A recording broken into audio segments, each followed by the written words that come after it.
Welcome to the top 10 most pulled comic books for September 4th, 2024. I'm Mike Spider Slayer. Welcome back to Comic Book Corner 2.0. If you love daily comic book content, guys, you came to the right place. Where do I get my information from when it comes to this video? It's from leagueofcomicgeeks.com. I've been using it for absolutely forever, okay? And people are like, why is this book ranked higher and why is this book not ranked high enough? Well, League of Comic Geeks is not a definitive sales site, right? It's not from comic book shops. It's from people that like to find out what's coming out each week, and they put that book on their pull list. So if you want your book to rank higher up on the list, based off of League of Comic Geeks, create a profile for yourself. It's absolutely for free, and maybe that book will climb higher in the ranks. Also, real quick, guys, I have something that I want to share with you where I think is good value for your money.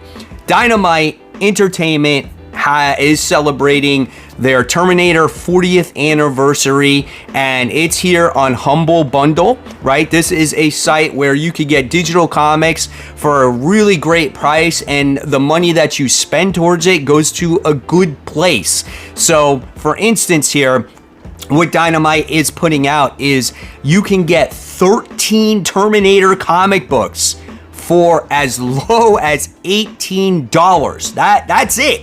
13 books. So if you want to know everything about Terminator for the most part, guys, there you have it.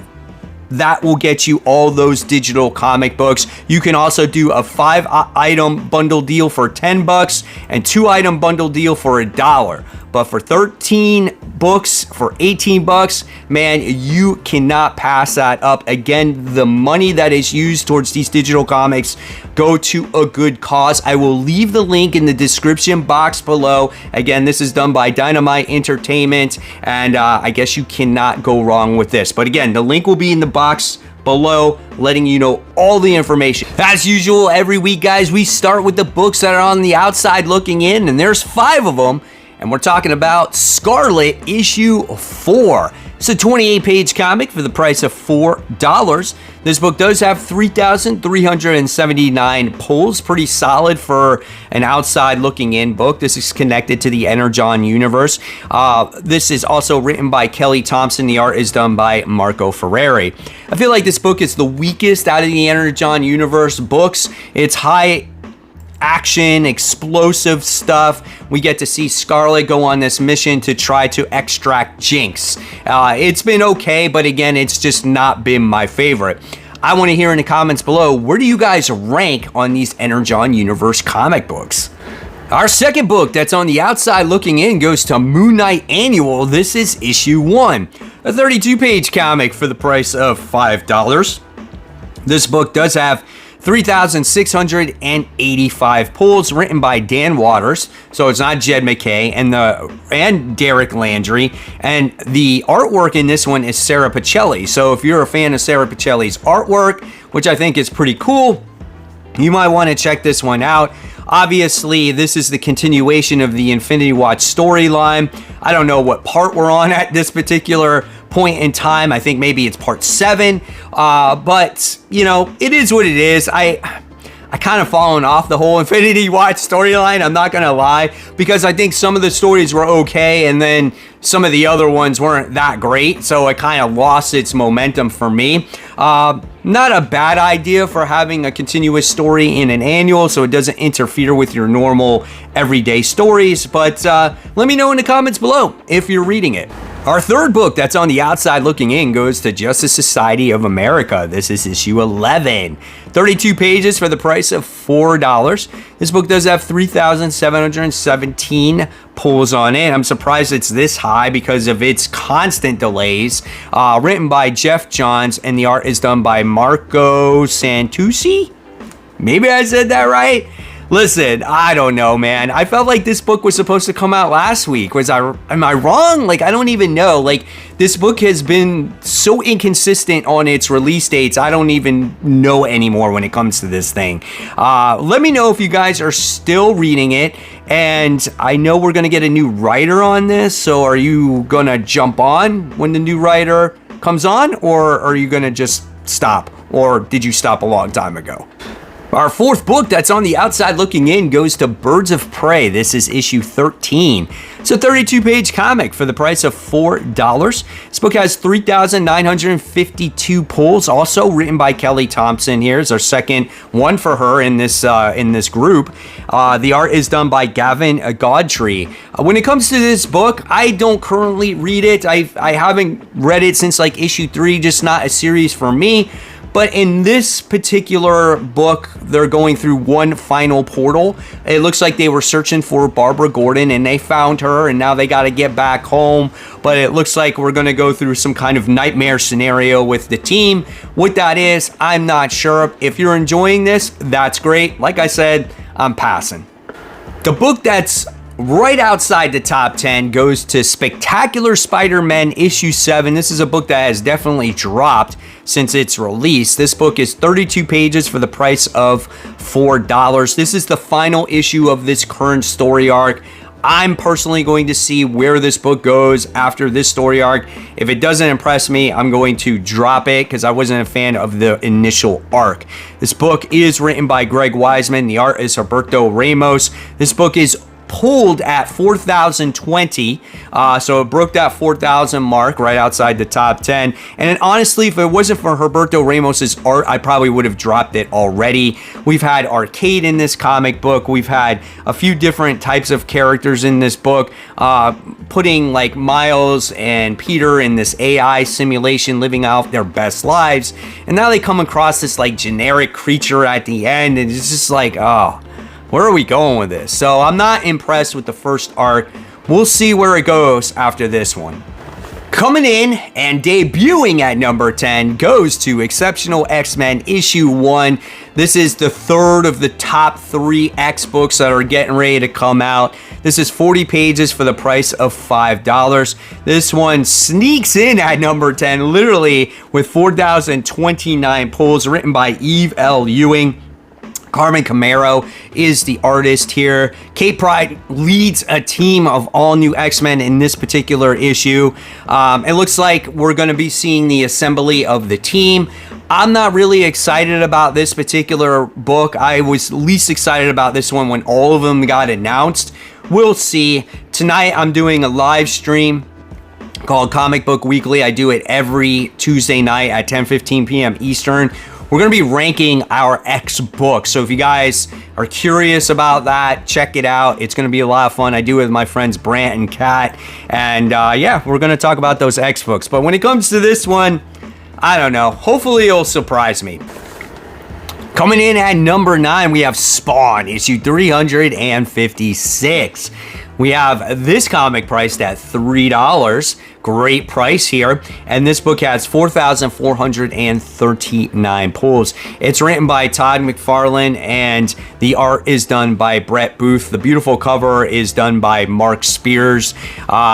Listen, guys, when it comes to this issue of Spawn, it seems like Al is hearing rumors that there might be a way to fix the dead zones. Now, if you're not familiar with the dead zones, when they're expanded out, the Spawn characters do not have their powers. So if there's a way to fix them, then they can get their powers back, which is long overdue. I feel like the story is a little bit drawn out, so we'll see what happens with it, but I'm looking forward to it. Are you guys still reading Spawn? If not, what Spawn books are you actually reading right now?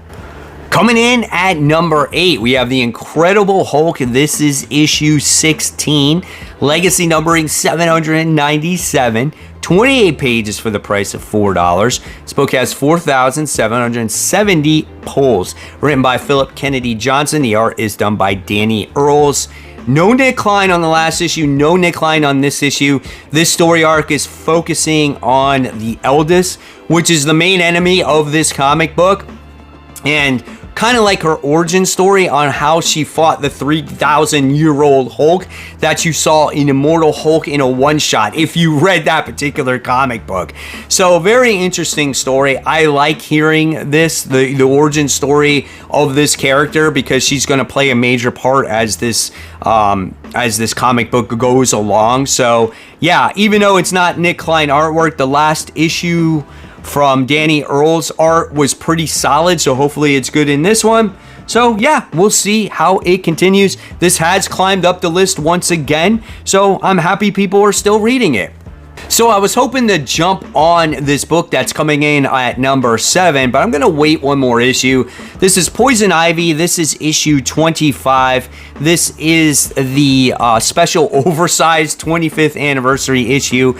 It's got 48 pages for the price of $6. It does have 5,041 pulls. Got some gorgeous variant covers here. It's a lot of different writers. It's got Dan Waters, G. Willow Wilson, Grace Ellis, Gretchen Felker Martin, Joanne Starr, and a few different artists in here as well. Again, it's an anthology book. So if you love Poison Ivy to the point where you want to get this 25th issue or continue a run, go ahead, pick it up. Like I said, I think I'm going to pick up at issue 26, and hopefully I will enjoy the series from that point forward.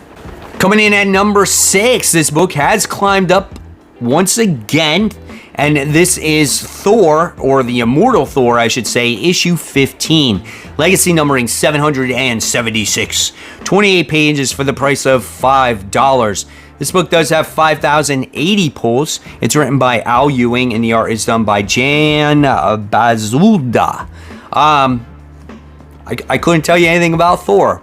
The only thing I know about this particular issue is that it's the return back to Asgard. So what he's doing there, what is happening there, I don't know. It looks like it could be a place of darkness right now instead of the Asgard that you know, but I couldn't give you anything in detail when it comes to this comic book. Again, guys, every time this book comes out, it seems to be in the top 10. What makes this book so special if you're reading it?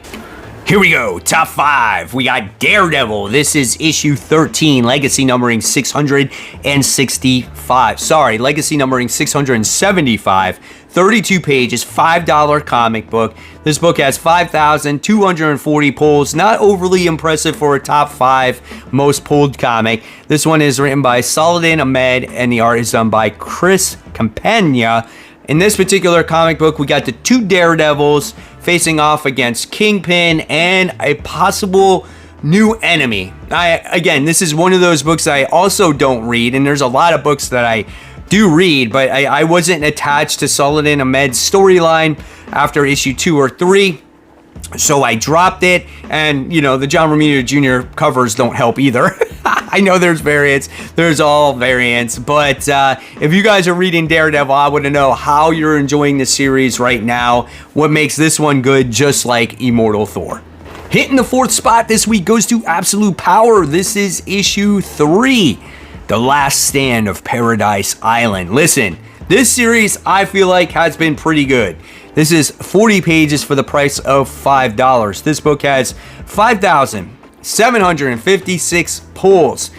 Listen, for a top 4 book, this pull count is still a little low, but again, I think this book is pretty solid. Written by Mark Waid, and the art is done by Dan Mora. This is a DC event where I feel like the heroes have stakes. The Fortress of Solitude's been blown up. Their powers are missing. Like, they're all scattered all over the DC world, right? And it looks now like they're on Paradise Island, and Amanda Waller's going after them. She's trying to capture every superhero that there is. The tie-ins have been pretty solid as well. But this particular main book, if there's anything that you read in Absolute Power, this is it, man. This has been really good. I don't know what you want from an event, right? That's better than this. I think this is really good writing, in my opinion here. So if you haven't checked out Absolute Power, right, I say pick this one up. It's been really a lot of fun, guys. And I want to know in the comments below what you guys think of it. Top 3. We have Miles Morales' Spider-Man issue 24. You people love your Miles. We have a legacy numbering of 306, 28 pages for the price of $4. This book has 5,792 pulls. It is written by Cody Ziegler, and the art is done by Federico Van Zentini. The art is beautiful. It's very consistent throughout the entire run. I love the dynamic poses, the action, the facial expressions, even the coloring in here is fantastic. And in this issue, it looks like Miles Morales is going to be going against the Vulture, which I think is pretty cool, which is also the grandfather of Tiana. And Miles is currently like part vampire, and the little solicitation that it gives here is that since Miles is a vampire, is his first bloodthirsty victim the Vulture. That dude will never die. The Vulture, he's like 100 billion years old, right? And he just never ages, no matter what. If there's any villain that really should die, it's him, just because of his old age, man. It's crazy. But Miles Morales, great story. Looking forward to this issue. Here we go. Coming in at number 2, this goes to The Ultimates. This is issue 4. A lot of people are enjoying The Ultimates right now. This is a 28-page comic for the price of $5. This book does have 8,922, pretty solid right there. This book is written by Denise Camp, and the art is done by Phil Noto, which I think it's been a really solid book, guys. The last issue, we got introduced to our new She-Hulk, which is awesome. And in this book, we're going to be getting the story of Reed Richards, I think. On the history and I guess maybe the origin of the Reed Richards of this universe, which I think a lot of people will enjoy. And listen, call it a slow burn, but when it comes to this type of gathering of the team and know the players on the board, I love how this is written because, again, it's going to get me attached to the characters in this story. And then when things get down and dirty, right? And maybe someone dies or whatever the case may be, I'm going to feel those implications. So I love this story. I love how they're presenting it to me. Again, that's my opinion, and I'm excited for this issue. And our number 1 most pulled comic book for September 4th, 2024. Are you looking forward to it? It's Batman issue 152. It is an Absolute Power tie-in, guys. This one is 40 pages for the price of $5. Just letting you know there is a Birds of Prey backup in the story, so it's not all Absolute Power tie-in stuff. At least that's what I think. This book has an outstanding 18,045 pulls. It blows away any other comic book this particular week. Written by Chip Zdarsky. The art is done by Mike Hawthorne. The artwork is not nearly as good compared to like a Jorge Jimenez. Obviously, Jimenez makes the artwork on Batman, right? He tells that story really well. Hawthorne is not a horrible artist, but it just he doesn't dial in those fine details, and so certain elements of the story could be lacking. But this story is pretty good when it comes to the Absolute Power, as you have the Cat and the Bat working together once again, going on a mission, taking on the Suicide Squad. Pretty entertaining story, a lot of explosiveness in here, and I definitely recommend it. I think it was a good first part of the story, and again, the Absolute Power tie-in stuff has been great. So yeah, if you love Batman, if you love Absolute Power, it's a perfect storm for you guys. And now it's time for Spider Slayer's sleeper pick. And this is not so much of a sleeper, more of a, hey, what's going on here, guys? This one goes to Rook Exodus issue 5. It's a 32-page comic for the price of $4. On League of Comic Geeks, it only has 3,366 pulls. It's written by Jeff Johns. The art is done by Jason Fabok. It's a perfect team. It's a perfect book. If you guys are not reading this book, you need to be reading this book. It's the book that missed the outside looking in by like 11 pulls. It was like on the outside looking in, right? Pick up this book, guys. You will not be disappointed. The world that it's presented to you is beautiful. The characters are beautiful, right? It's so well. Oh, it's such a great book. I don't even know the words to describe this comic book. New comic book readers, if you're looking for a new comic book to read, I get this question all the time. What do I start? Where do I read? Independent books, there's some great ones out there right now. This is one of the best that you can jump on, right? I'm sure there's going to be a trade coming out. Put this on your pull list. You won't be disappointed. Love this actual book. Man, oh man, I can't say enough about Rook Exodus. So there you guys have it. There are the top 10 most pulled comics for September 4th, 2024. Hopefully you guys enjoyed it. And if you love more content right here for you to click on. In fact, this is my thoughts on all of the new Comic Book Day books that I have purchased over the years. What do I do with them all? And what now, right? So if you want to find out, go ahead and click on that video. And as always, guys, support the local comic shops. Keep buying, keep collecting. Always remember, read the comics so we have great comic conversation. Thanks for watching, guys. Take care.